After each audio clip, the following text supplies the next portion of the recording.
Estamos aquí celebrando con orgullo la diversidad, estamos celebrando con orgullo la libertad, porque celebrar el Día del Orgullo es celebrar también la libertad, y estamos celebrando la igualdad. Voy a ser muy breve. Hoy es un día de reivindicación de derechos, pero también es un día de recuerdo de todos los que sufrieron, como el caso de Juanita, y de todos los que dieron su vida por defender estos derechos. Pero bueno, también es un día de celebración, ¿no? De celebración del amor, de celebración de ser uno mismo sin miedo. Y por tanto, muchas gracias por estar aquí y alcemos la voz esta tarde, vuelvo a decir, sin miedo, por aquellos que todavía aún no la pueden alzar. Y muchas gracias. Y le voy a ceder la palabra a Javi, que va a ser el maestro de ceremonias de este acto tan entrañable que ha preparado el Partido Socialista, con mucha humildad, pero con mucho sentimiento.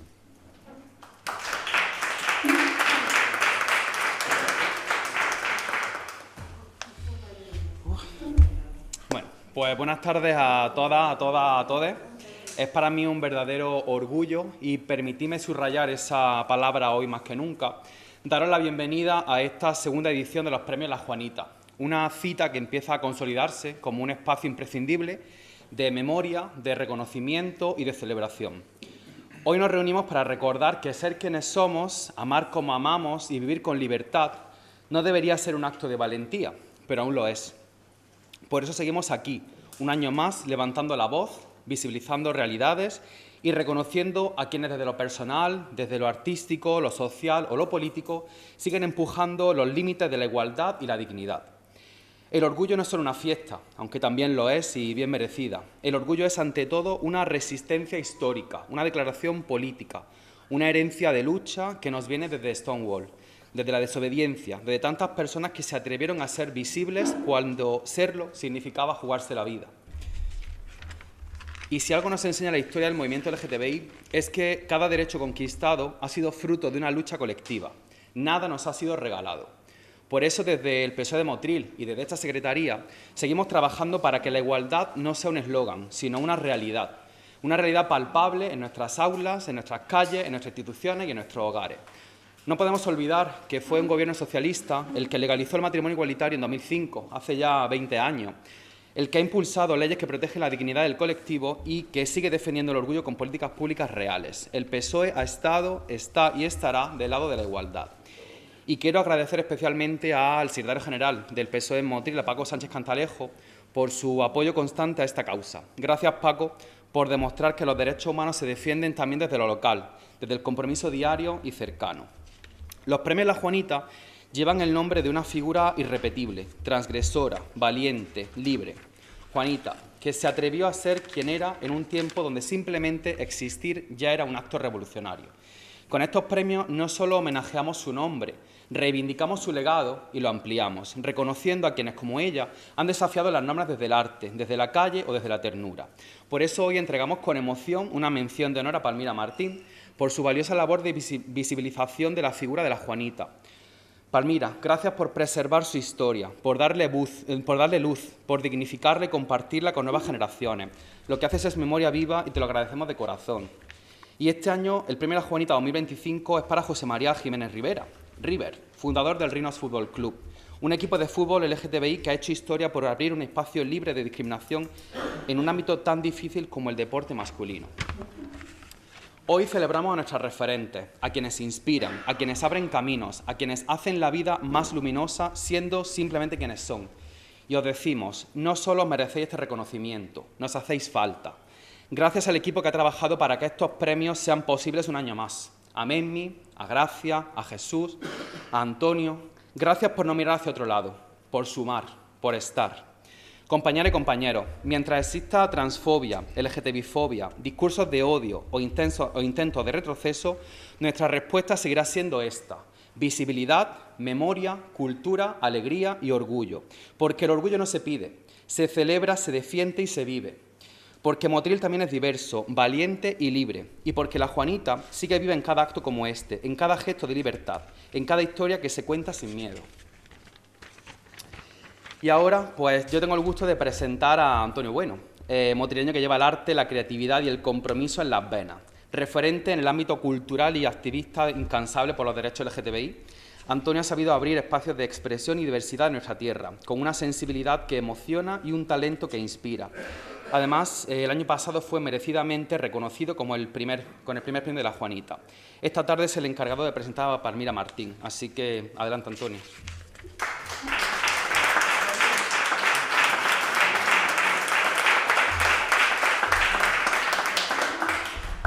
Siempre me sorprende cuando alguien habla de mí, que le digo, todo eso que está diciendo es de mí, me parece tal. Yo creo que hago lo que toda persona, todo ser humano debería hacer, que es defender los derechos y defender todo lo que hay, todos los derechos que tiene una persona, ¿vale? O sea que voy a intentar ser breve, que me cuesta un poquito de trabajo, pero voy a intentar ser breve. Bueno, buenas tardes a todos, a todas y a todes. Para mí es un placer inmenso estar de nuevo aquí acompañando la figura de la Juanita y empiezo, como no, dándole las gracias al PSOE de Motril por hacerlo posible un año más. Como ya todos sabéis, este mes se celebra el mes del orgullo, pero todavía en el pleno siglo XXI hay personas que dicen molestarles nuestras celebraciones. Añaden que antes se celebraba solo un día y que se ha ido alargando hasta un mes. Pero lo que no saben es que todas las personas que pertenecemos al colectivo tenemos que estar los 365 días del año luchando para poder tener una sociedad libre de prejuicios, para que todos, todas y todas podamos vivir en libertad. Si estos días salimos a la calle y nos hacemos más visibles, es porque tenemos derecho a manifestarnos, ahora, afortunadamente, con el apoyo de las instituciones. Porque os recuerdo que todavía hay países en los que ser homosexual se paga con la pena de muerte. Y por eso tenemos que seguir con la lucha y no podemos bajar la guardia. Para que este país no retroceda, para que el trabajo que hicieron muchas personas con tanto sufrimiento, entre ellas la Juanita, siga adelante. Sin embargo, hay personas que quieren celebrar también un día del orgullo heterosexual y están en todo su derecho. Pero este día no es una broma. Hay agresiones homófobas diariamente a personas en todo el mundo, llegando a asesinarlas. ¿Alguien me puede decir algún país donde la heterosexualidad esté prohibida o perseguida? Vamos a hacer un poquito de memoria en nuestro país, que a veces viene muy bien.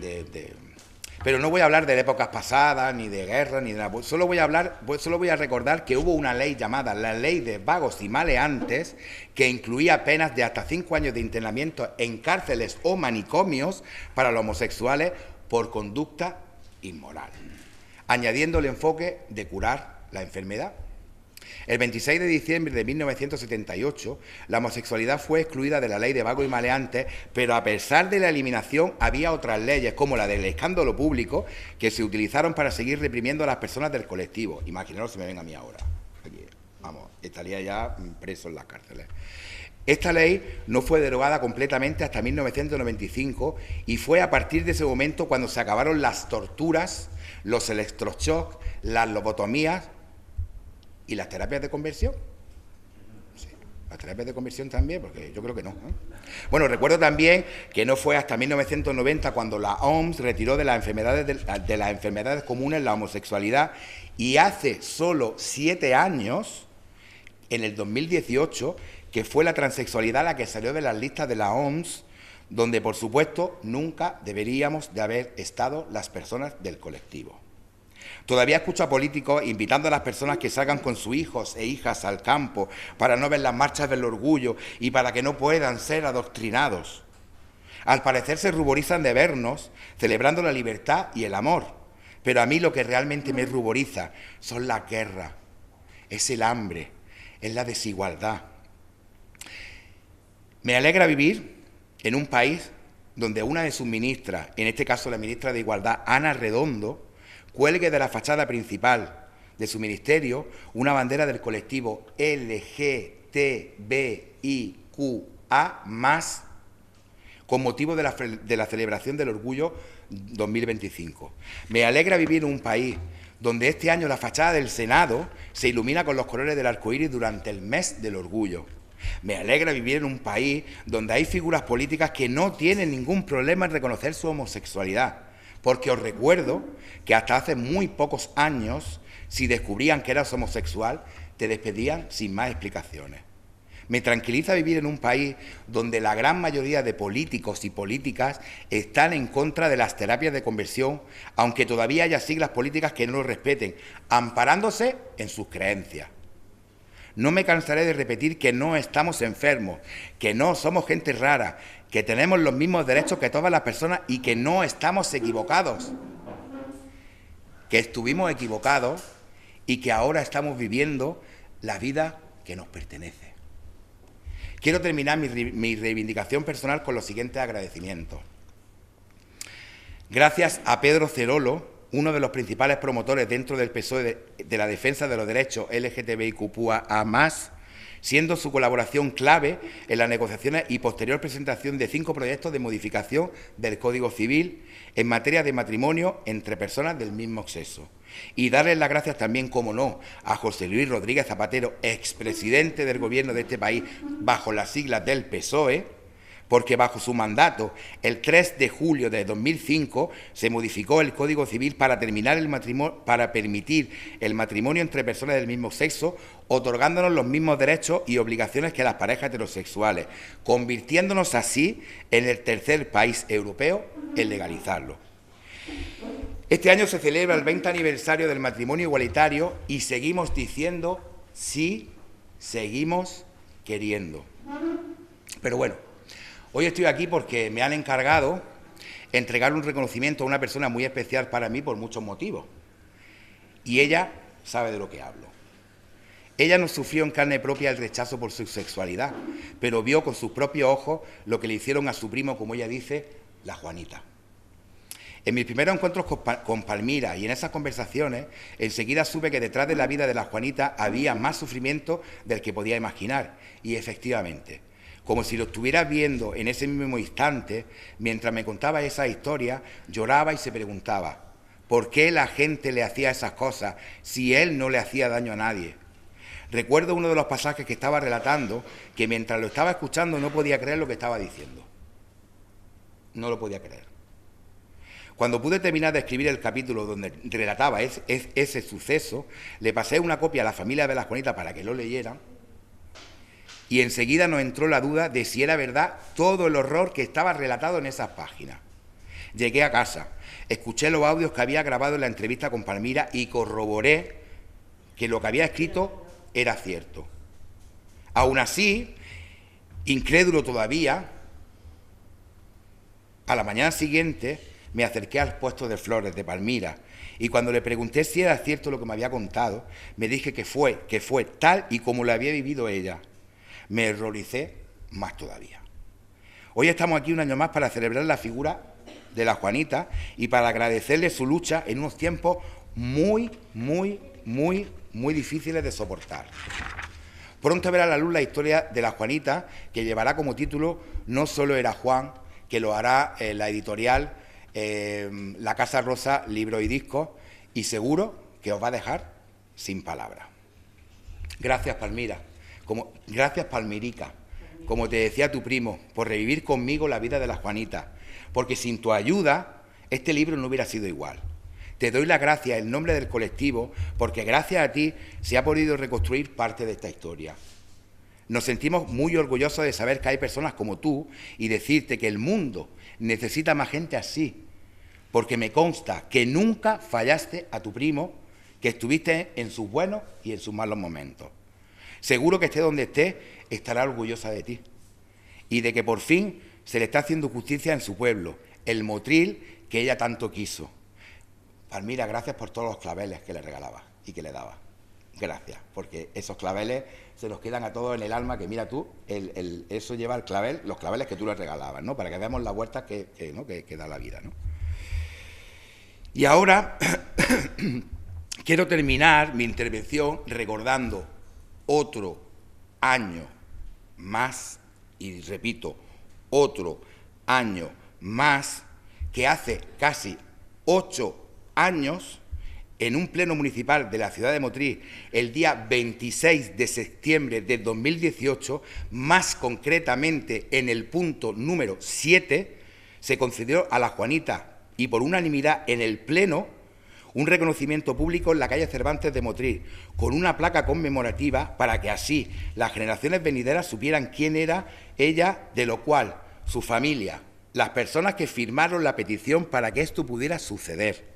Y un servidor, estamos muy agradecidos, pero seguimos a la espera. Un año más,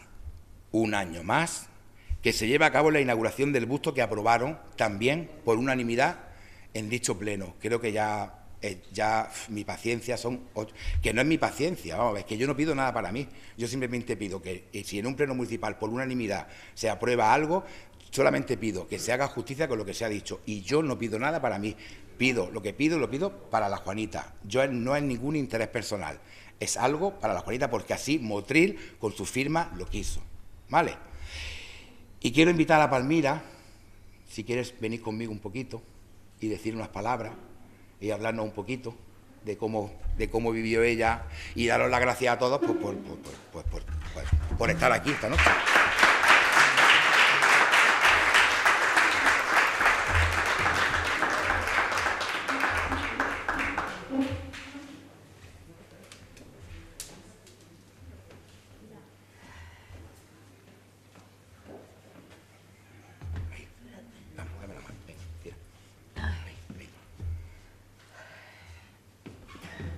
¿Para qué hablas? Lo que tú quieras, hija. Porque es que me emociono.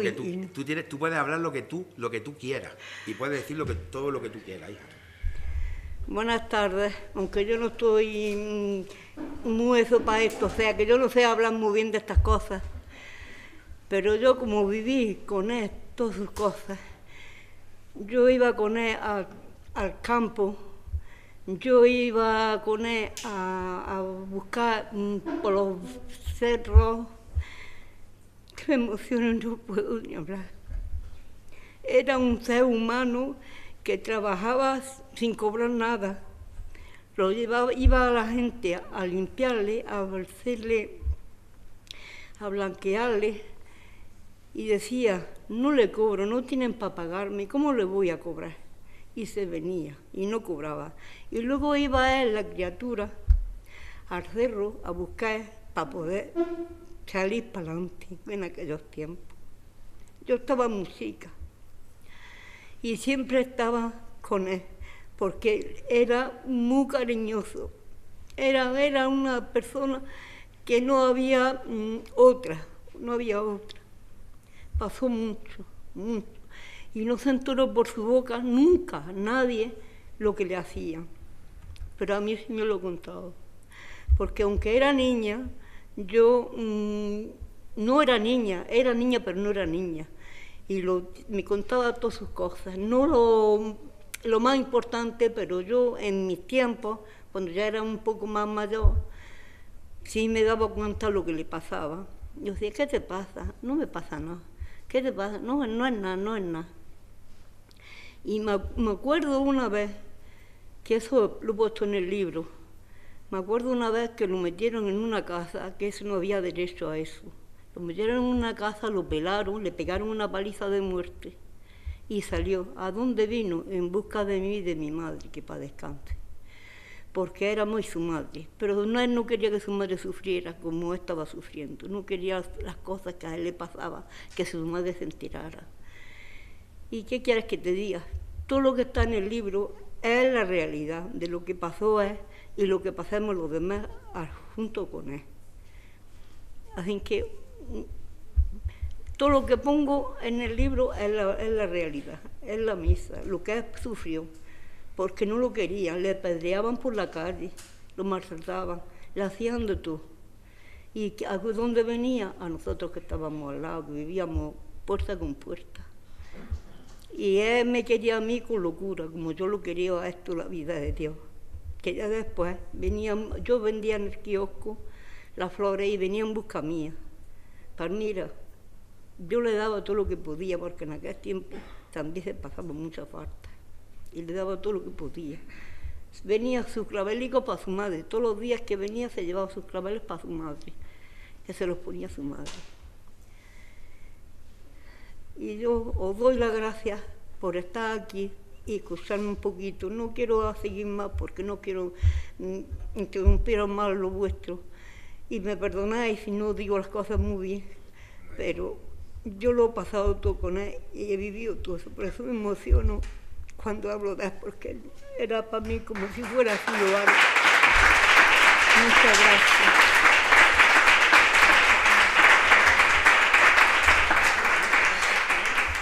Y por todo esto que has contado, pues aquí te da el PSOE de Motril, te da un reconocimiento que dice a doña María Palmira Martín Robles por su contribución a recuperar la memoria de la Juanita, 28 de junio de 2025, PSOE de Motril. Muchas gracias a todos. Un beso. Muchas gracias.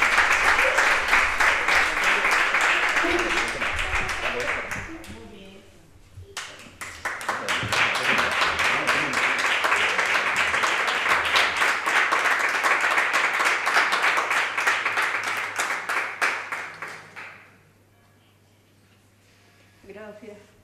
Me alegro mucho de verte, Palmira.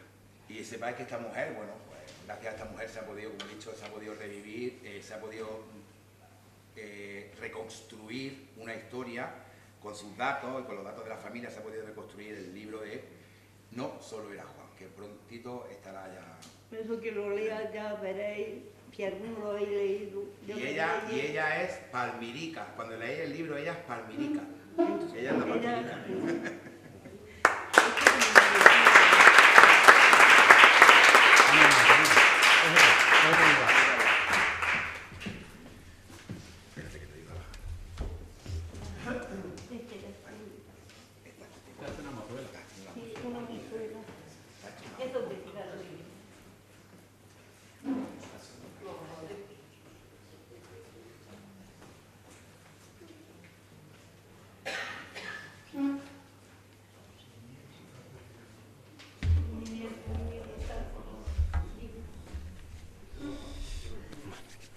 Pues a continuación tengo el placer de presentar a Edelmira Sáez, más conocida por todos como Memmi, vicesecretaria general del PSOE en Motril y actual secretaria de Política Municipal. Memmi es una mujer profundamente comprometida con su ciudad y con los valores de igualdad, justicia social y participación.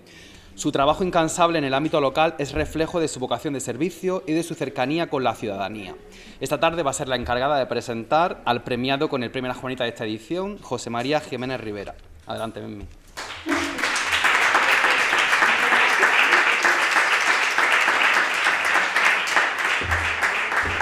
Bueno, muchas gracias. No me esperaba yo esta presentación por parte del compañero y el secretario de LGTBI de la Comisión Ejecutiva. Ante todo, bueno, pues darle las gracias a Palmira, muchísimas gracias por acompañarnos, y a la familia también de la Juanita, a José y a María Cabeza, que un año más, el año pasado estuvieron aquí y vuelven a estar entre nosotros. Bueno, el premio de la Juanita representa un retrato diverso de Motril, de un Motril valiente, de un Motril creativo y de un Motril diverso, tanto en el pasado como en el presente, con la figura de la Juanita en el pasado y en el presente, pues bueno, con la figura que hoy queremos premiar. El premio, como bien ha dicho Javi de la O, va a ir dirigido a un motrileño que ha resaltado en el tema de la literatura y que también ha resaltado en el tema del deporte. Una persona que ha reivindicado y ha luchado por la defensa de los derechos en el deporte, en una materia muy difícil que es el fútbol. Voy a leer un poco, porque de memoria no me sale todo, él tiene una gran cantidad de cosas que ha escrito y sobre todo de toda la que es su parte creativa, ¿de acuerdo? José María Jiménez Rivera es como se llama la persona que vamos a premiar hoy. Desde su infancia mostró un talento innato para las artes plásticas.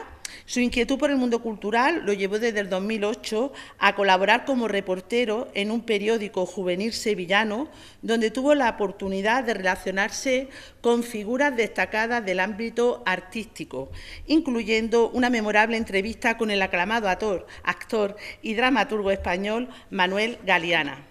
En 2009, José María fue seleccionado para participar en el programa Tras las huellas de Magallanes, que mucha gente lo recordaréis. Ahí le tocó ir a Río Janeiro y él mismo reconoce que fue una experiencia transformadora para él, tanto en el ámbito cultural como en el ámbito personal. Su talento literario floreció con el tiempo y en 2013 ganó el 5º certamen literario de igualdad en género de Motril, con su relato La lucha sin fin. Una crítica valiente donde hablaba sobre las mujeres en el Estado Islámico.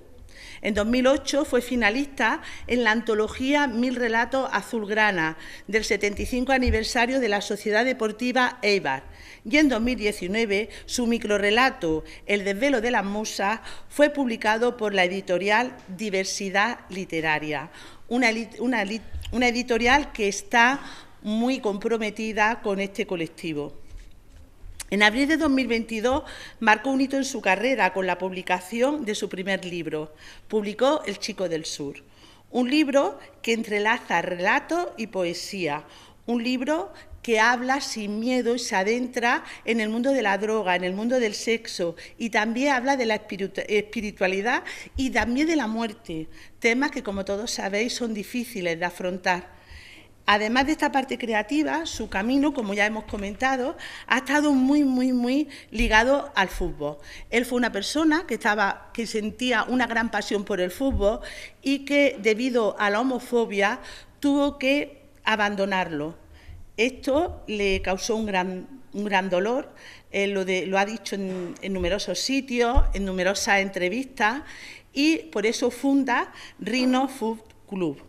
Es un equipo compuesto por personas sin importar su identidad, ¿de acuerdo?, donde pueden jugar sin sentirse rechazados, en un lugar seguro, sintiéndose seguros, que es lo importante.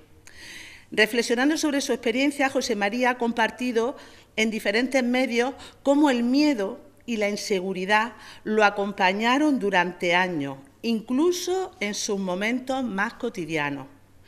Esto le llegó a comprometerse con la necesidad de crear ese espacio, en un entorno deportivo que estaba marcado por la falta de referentes y por el machismo.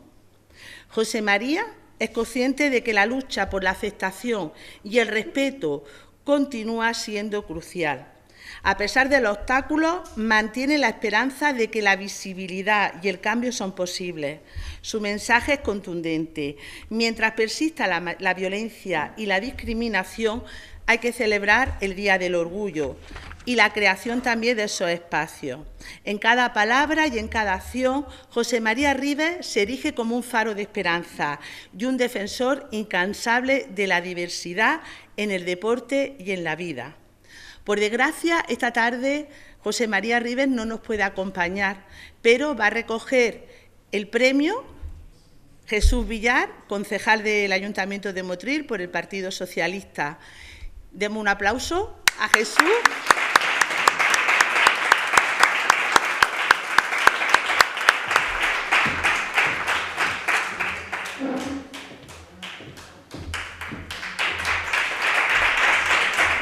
Doy las gracias por José María, en nombre de suyo, y encantado de estar aquí recogiendo su premio. Gracias a todos.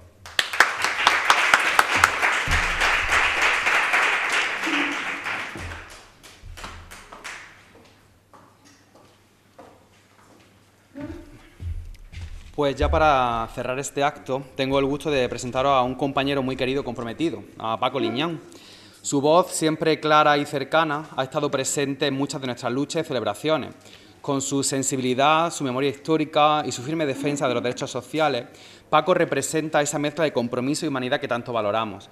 Para esta ocasión tan especial ha preparado un pequeño relato, escrito con el corazón, que seguro que nos emocionará y nos hará reflexionar.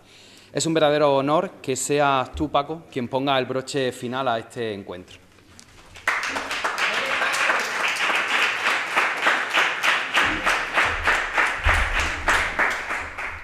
Bien, buenas tardes.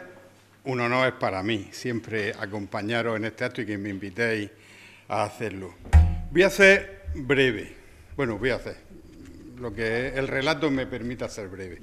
Pero sí quiero hacer una pequeña introducción, que Antonio antes ha dado una pincelada, una introducción pequeña e histórica. A veces la memoria de un país no se guarda en los libros ni en los archivos oficiales, sino en la piel de quienes lo habitan. en cada cicatriz, en cada beso robado en la penumbra, en cada pancarta alzada con manos temblorosas. Todo comienza en un susurro. En los años oscuros del franquismo, el deseo se convertía en delito, la identidad en condena. Homosexuales, travestis, personas trans, todos fueron perseguidos bajo la ley de pagos y maleantes, luego modificada en el año 70 para incluir explícitamente la represión a los peligrosos sociales, entre los que se contaban los homosexuales. Fueron tiempos de miedo, de prisiones, de electroshock, de silencios forzados. Pero en las grietas de la represión creció una semilla. En algún rincón de Barcelona, en una azotea de Madrid o en un bar escondido de Sevilla, hombres y mujeres empezaron a reunirse, a hablar, a mirarse sin temor. Había nacido una conciencia. Era tímida, pero era nueva. La democracia trajo esperanza, aunque no todas las todas las promesas se cumplieron de inmediato. La ley de peligrosidad social se derogó en 1979. Ya había pasado 5 años de la muerte del dictador. Pero el estigma seguía. Los insultos, las agresiones, la discriminación laboral era moneda corriente. Los medios de comunicación aún caricaturizaban, aún se reían, pero en los márgenes, en las calles, en los pequeños espacios conquistados a pulso, se estaba construyendo un nuevo imaginario. Bien, después de hacer esta pequeña revisión histórica, voy a pasar a leer el relato que va dedicado no solo a la Juanita, sino a todas las Juanitas, una figura valiente y luminosa que dejaron huella en su comunidad a pesar del dolor que tuvieron que enfrentar. Aquí quiero introducir una frase que vi el otro día en una serie que me recomendó Antonio, es mexicana, es muy interesante, se llama Los secretos del río, una serie mexicana, y la frase en uno de los momentos es de un colectivo de muchas, que se llama así este colectivo en el sur de México, y una de ellas dice en un momento determinado: yo no soy hombre, yo no soy mujer, yo soy libre. En fin, quiere decir muchas cosas. Bueno, ya no me enrollo más y voy a pasar a leeros el relato. Lo he titulado La cal de las heridas. Juego de palabras porque ahora veréis. Bueno, en el pequeño pueblo, en la costa, en su vega, donde el croar de las ranas marcaba el ritmo lento de los días y el aire olía al dulzor de la caña de azúcar y a salitre, vivía Juan Gómez Alabarce, o como todo el mundo acabó llamándole con cariño o con recelo, según quien hablara, la Juanita. De niña, Juan se sabía diferente. Mientras los otros chicos jugaban al fútbol en el llano, ella se sentaba junto a su madre a coser dobladillos. Bailaba escondida en su cuarto, imitándolo a las flores frente al espejo, usando un delantal como bata de cola. Ya de joven, Juan se autollamaba Juanita. La gente no lo aceptaba, pero ella no pedía permiso, solo ser. Soñaba con ser mirada sin juicio, pero los sueños en aquellos años era un lujo peligroso. Y soñaba, vaya si soñaba. No fue fácil ser la Juanita en un lugar donde cada calle tenía dueño y cada balcón un ojo. Las mujeres la miraban con un velo de ternura y recelo, los hombres con esa mezcla amarga de desprecio y de miedo. Y los niños, al principio, con esa inocencia cruel que repite lo que escucha. Pero la Juanita tenía un arma secreta, su voz, y sobre todo tenía su cal. Esa cal que preparaba con mimo, disolviendo el polvo blanco en cubos de agua templada, removiendo con una cañavera como si conjurara algo. De andares firmes, contorneantes, sonrisa amplia, siempre iba vestida con pantalones viejos y una camisa remangada, y en su cabeza, cubierta por un gorro de crochet, llevaba siempre un clavel, el clavel de su vega. Cada primavera, cuando la humedad huía de las paredes y los geranios empezaban a florecer en los tiestos colgados, la Juanita se presentaba con su cubo de cal y sus ganas de poner guapo el mundo. Iba de casa en casa prácticamente por la voluntad, un bocadillo y un vasito de vino. ¡Ay, que Juanita va a dejar mi fachada como un altar de boda!, decía la Matilde, mientras vigilaba desde su silla de mimbre. Pero no todo era copla, no todos en el pueblo compartían la misma alegría por su presencia. Había quien no le hablaba, quien cambiaba de acera al verla venir, quien cuchicheaba con veneno en la lengua. Eso no es un hombre ni mujer, es una aberración. A la Juanita le decían maricón, pervertido, enfermo. Le gritaban cosas desde las motos que pasaban rugiendo por la carretera de la celulosa. Una noche, unos jóvenes la argorralaron tras la escuela del Ave María. Le rompieron la blusa, la empujaron contra la tapia y le golpearon, dejándole la cara llena de sangre y tierra. Ella no dijo nada. No fue al cuartelillo. Solo se dejó ver al cabo de una semana, con gafas de sol grandes y un fular, a pesar del calor, como si quisiera tapar el dolor con dignidad. Le escupieron el miedo que llevaban dentro. Pero volvió con su cuba, su brocha, su clavel prendido al pelo y su voz de copla. La cal lo cura todo, decía, como si creyera que con su cal pudiera blanquear también las almas oscuras. Trabajó limpiando casas, escaleras, encalando. Regalaba lo poco que tenía, su eterna sonrisa, sus palabras de aliento y sus canciones. Había algo maternal en ella, una ternura sin disfraz, y sin embargo, cada vez que la miraban raro, cada vez que alguien susurraba a su espalda o escupía cerca de sus pies, se le clavaba una espina más. El mundo parecía tenerle miedo, pero no por lo que hacía, sino por lo que era. Era el miedo a lo diferente, al que camina por su cuenta, al que no encaja en el molde. Un verano especialmente caluroso, cuando el pueblo se preparaba para las fiestas patronales, algo cambió. La Juanita pintó la fachada de la iglesia, construida hacía poco por su cuenta, sin que nadie se la pidiera. Se levantó antes del alba y dejó todo blanco como el alma de un niño. Cuando el cura lo supo, montó en cólera. Fue al bar a despotricar. Eso no tiene derecho a tocar la casa de Dios. Pero algunos vecinos se levantaron por primera vez en defensa de ella. ¿Y quién la ha pintado todos estos años?, dijo Juan José el tabernero. ¿Usted, padre? ¿O los que escupen al suelo cuando pasan? La discusión no llegó a más, pero algo se rompió, o se abrió, según se mire. Esa misma tarde, un grupo de niños se acercó a la chabola. La llamaron desde la puerta. Llevaban una escalera, un cubo y un clavel en la cabeza. Desde aquel día no se volvió a sentir sola. Los niños la ayudaban con las paredes, imitaban sus cantes, le preguntaban por sus recuerdos. Le enseñó a no tener vergüenza de sí mismo, a no tener miedo, a querer como se quiere, a ser como se es. Una vez uno de los niños le preguntó: ¿tú eres hombre o mujer? Y ella, sin dejar de mover la brocha, contestó: soy lo que me da la gana. Y eso, niño mío, no cabe en ninguna etiqueta. Algunos mayores empezaron a dejar de evitarla. Se daban cuenta de que en ella había más bondad que muchos que rezaban en la primera fila del templo. Al final, sin hacer ruido, sin exigir nada, la Juanita fue ganando su lugar, no por tolerancia, sino por reconocimiento. No todos cambiaron. Siempre hubo quien no le dirigía la palabra, quien apretaba los labios al verla pasar, pero ya no importaba tanto. También estaban las mujeres mayores, que en vez de regalarle ropa vieja le traían mantones nuevos y peinas de colores.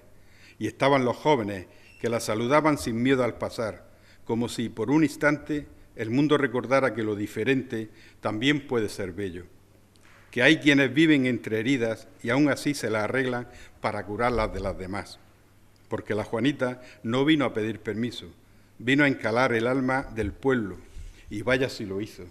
Un día, muchos años después, la Juanita enfermó. No se quejó. A su pesar la ingresaron. Quería morir en su playa, en su vega, entre las paredes de las casas que ella misma encaló. En su funeral no hubo misa, pero sí cantos. Una vecina entonó Ojos Verdes y todo el pueblo se puso de pie. La acompañaron los mismos que un día la defendieron y los hijos de quienes no supieron hacerlo. Muchos empezaron a ver el mundo con menos miedo. La Juanita dejó algo más que paredes blancas. Dejó el ejemplo de una vida vivida sin renunciar a sí misma. Dejó heridas, sí, pero también las enseñanzas para curarlas. Porque hay quien nace para encalar paredes y hay quien encala los corazones. Esto es todo.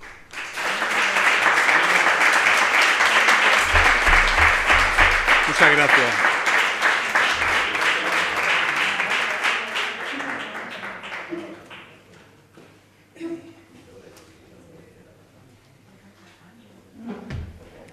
Pues muchas gracias, Paco, por tan tremendo relato, y muchas gracias a todas y a todos los asistentes esta tarde por acompañarnos una tarde más, ¿no?, en esta segunda edición de los premios La Juanita. Muchas gracias.